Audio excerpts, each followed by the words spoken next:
और अब बात धर्म पर मचे घमासान की। प्रयागराज में शंकराचार्य को लेकर जारी सियासत खत्म नहीं हो रही है। आज बसंत पंचमी के मौके पर माघ मेले में संतों और श्रद्धालुओं ने स्नान किया, जिससे पुरी के शंकराचार्य पहुंचे। इस बीच अवमुक्तेश्वरानंद ने पहले ही स्नान से इनकार कर दिया था। प्रशासन और शंकराचार्य के बीच खींचतान जारी है, लेकिन इस खींचतान के बीच यूपी के डिप्टी सीएम केशव प्रसाद मौर्य का बयान सामने आया, जिसमें उन्होंने शंकराचार्य से माफी मांगते हुए स्नान का आग्रह किया, तो वहीं मामले में जांच की बात कही। भगवान शंकराचार्य जी के चरणों में प्रार्थना करता हूँ वो अपना जो भी विरोध है उसको समाप्त करके संगम स्नान करके इन लोगों ने भी किया है उसकी जांच करके उनकी जांच करके जो भी किसी भी पूज्य संत आचार्य को शंकराचार्य जी को किसी भी संत का भी अनादर हमारे यहाँ करने का वो नहीं है। अगर कोई ऐसा किया होगा जांच करके कार्रवाई करेंगे। और केशव प्रसाद मौर्य का बयान उस वक्त सामने आया जब उन्हीं की सरकार में प्रशासन ने शंकराचार्य को सबूत मांगे थे कि वो शंकराचार्य है भी या नहीं। और इतना ही नहीं, कल योगी आदित्यनाथ ने भी बिना नाम लिए इशारों में काल नेमी का जिक्र किया। ऐसे में विपक्ष एक बार फिर लखनऊ और दिल्ली के बीच खींचतान वाली अटकलों को हवा देने की कोशिश कर रहा है। कमाल है भारतीय जनता पार्टी का। उत्तर प्रदेश में पहले तो 2 इंजन टकराते थे, दिल्ली और लखनऊ का इंजन टकराता था, अब तो उत्तर प्रदेश के अंदर में डब्बे भी टकराने लगे हैं। आदरणीय शंकराचार्य जी का एक तरफ उत्तर प्रदेश की सरकार अपमान करती है, उनके शिष्यों को घसीटती है, पीटती है, और दूसरी तरफ उनके डिप्टी सीएम उनको भगवान शंकराचार्य जी बोल रहे हैं। समझ में नहीं आ रहा कि भारतीय जनता पार्टी करना क्या चाहती है। संतों का इस देश में और समाज में सम्मान होना चाहिए, ये समाजवादी पार्टी मानती है। उत्तर प्रदेश की सरकार को भी संतों का सम्मान करना चाहिए। उत्तर प्रदेश भाजपा सरकार के सारे गुट कालनेमी के नाम पर आपस में लड़ मर रहे हैं और कालनेमी का नाम ही सार्थक कर रहे हैं।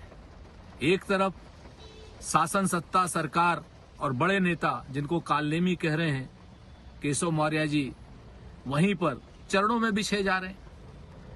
अब सरकार को और भारतीय जनता पार्टी को बताना चाहिए कि असली कालनेमी कौन है।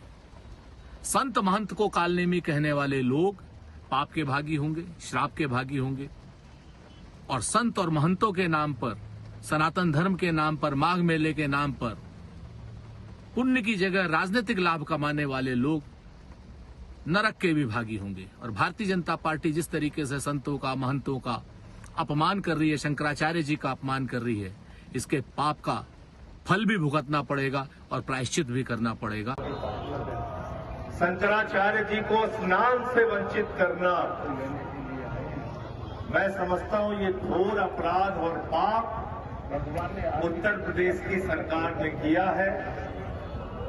और उससे भी ज्यादा अपमानजनक बात यह है कि शंकराचार्य जी से शंकराचार्य होने का प्रमाण मांगा जाता है। जो लोग आज तक अपनी डिग्री नहीं दिखा पाए।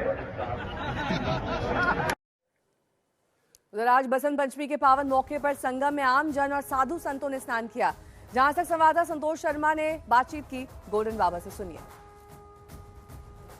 हमारे साथ गोल्डन बाबा है। पहले गोल्डन बाबा को आप देखिए, उसके बाद उनसे हम बात भी करेंगे। गोल्डन बाबा पूरा गोल्ड पहने हुए हैं, गोल्ड से ही उन्होंने अपने मुख पर जो पत्रिका होती है वो है गोल्ड, और जो लड्डू गोपाल है वो भी गोल्ड के हैं, सोने की अंगूठी, इसीलिए आपका नाम गोल्डन बाबा पड़ा। और एक बहुत बड़ी बात कि गोल्डन बाबा के जो मुकुट है उसमें एक बड़ी मुख्यमंत्री योगी आदित्यनाथ की तस्वीर लगी है और लिखा है भावी प्रधानमंत्री। ये एक बड़ी चीज देखने को मिली। महाराज जी, पहले तो ये बताइए, ये मुख्यमंत्री योगी आदित्यनाथ और ये लिखा हुआ है, क्या इसका आपके प्रण है कोई? ये भाई भी प्रतिज्ञा है। 4 फरवरी 2024 से हम नंगे पैर भारत के 28 राज्यों में और परिक्रमा कर रहे हैं। हम चांदी के 4.5 किलो जूते धारण करते थे, परित्याग कर दिया है। मोदी जी के बाद योगी जी प्रधानमंत्री बनाना, ये संकल्प हमारा भी प्रतिज्ञा। पीछे देखिए लिखा हुआ, देखिए ये हर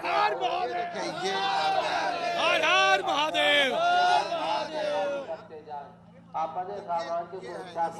ये संकल्प जी हाँ। तो ये जो आप पैर भी आपके नंगे, मतलब ये कब पहनेंगे? जब मोदी जी के बाद योगी जी प्रधानमंत्री बन जाएंगे तब चांदी के 4.5 किलो जूते पहनते थे, तब पहनेंगे हम। अभी हम नंगे पर परिक्रमा कर रहे हैं, इसीलिए यहाँ भी आए हुए हैं। हम हर तीर्थ यात्रा में जाते हैं। बड़ा सोना महंगा हो गया है, कितने का, मतलब अगर देखा जाए कितने ये शौक है, शौक को कोई वजन नहीं होता, शौक बढ़ता है सोने का वजन बढ़ता जाता है, जितना शौक बढ़ेगा तब वजन बढ़ेगा, सोने का बढ़ेगा। एक सवाल कि स्वामी अब मुक्तेश्वरानंद को लेकर के खड़ा हो गया है। सरकार पूछ रही है आप शंकराचार्य हो के नहीं, वो कह रहे हैं हमको मौनी अमावस्या का स्नान नहीं हो करने दिया गया। नहीं, ये तो विषय देखिए, शासन अपना कार्य करेगा, संत अपना कार्य करेगा। संत को कार्य को शासन को नहीं रुकना चाहिए, हमारा ये मानना है। बाकी जैसी अवस्था वैसी बनाइए व्यवस्था, अवस्था को व्यवस्था बनानी चाहिए।